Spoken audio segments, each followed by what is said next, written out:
محمد السبكي بيرفض العمل مع محمد رمضان تماما، وعادل إمام رفضه مرتين، وسميرة عبد العزيز وصفته بالبلطجي، ومفيش مخرج قبل يشتغل معاه في مسلسل الإمبراطور أحمد زكي. في حلقة جديدة مع محمد السبكي في برنامج بسمة وهبي اتسأل سؤال مفاجئ عن محمد رمضان وإذا كان في فرصة للتعاون، وكان رده مفاجئ. برغم تعاون محمد رمضان مع المنتج أحمد السبكي أخو محمد السبكي في 5 أعمال سينمائية حققت إيرادات عالية جدا، إلا إن المنتج محمد السبكي ليه رأي تاني في الشغل مع رمضان ورافض التعاون معاه نهائيا. وقال محمد السبكي في اللقاء: ما تعاملتش مع محمد رمضان في أي فيلم قبل كده ومش هقبل أتعامل معاه في أفلامي. ومع ذلك في ناس بتربط بيني وبين أعماله الفنية معتقدين إن أنا اللي أنتجتها نظرا لأن اسم السبكي عليها، وبيوجهوا لي الشتائم والسباب بسبب أعماله السينمائية اللي برفضها تماما. وما كانش المنتج محمد السبكي أول واحد يرفض العمل مع محمد رمضان،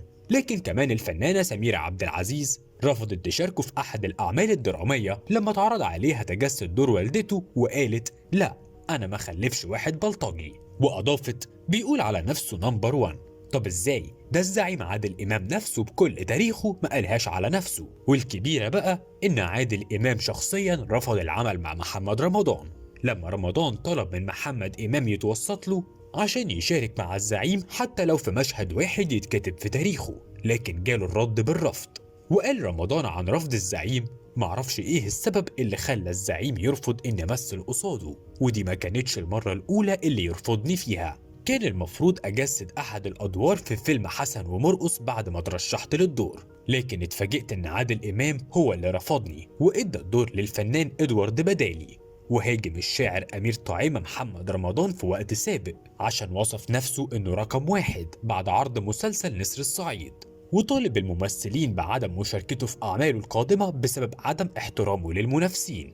وقال أمير: كلام رمضان فيه إهانة واضحة ومباشرة لكل اللي شارك في الموسم الرمضاني. الموسم ده شارك فيه عادل إمام ويحيى الفخراني وغيرهم من الكبار والموهوبين من جيله، وهو جاي مشغل أغنية بيقول إنه رقم 1 وكلامه لا يحمل احترام للمنافسين.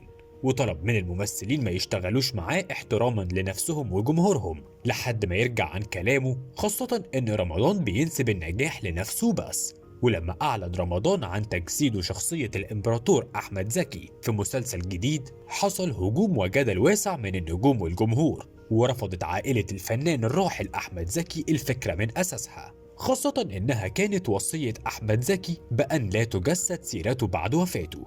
لكن واضح إن رمضان قرر يغض البصر وحاول يقدم الشخصية في البداية بأي طريقة، لكن الأزمات كانت دايما بتمنعه، وكان آخرهم إنه مفيش مخرج وافق على تقديم المسلسل معاه.